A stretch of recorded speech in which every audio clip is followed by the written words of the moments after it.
জনরব media, জনতার কথা বলে। নমস্কার, জনরব মিডিয়া থেকে শুক্লা গাঙ্গুলি।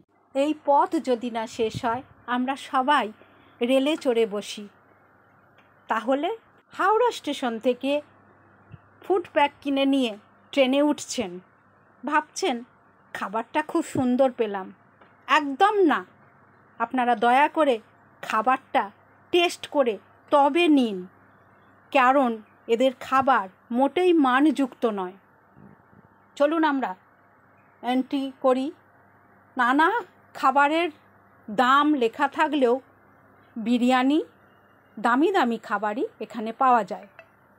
অথচ এখানে বলা ছিল 5 টাকায় চা পাওয়া যাবে এবং জনতা মিল পাওয়া যাবে।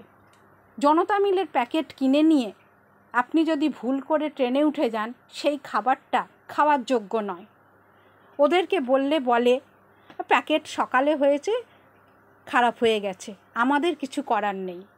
রেল শুধু মুনাফা তুলতে ব্যস্ত, আর এরা যারা ক্যান্টিন চালাতে সব জায়গায় টাকা দেয়, সেই টাকা উসুল করে যাত্রীদের থেকে। রেল পরিষেবা সেটা না বলাই ভালো, কিন্তু পেটের খিদের থেকেও মেটাতে গেলে সেই টাকা থেকেও এরা আজে বাজে খাবার দিয়ে টাকা আত্মসাৎ করছে।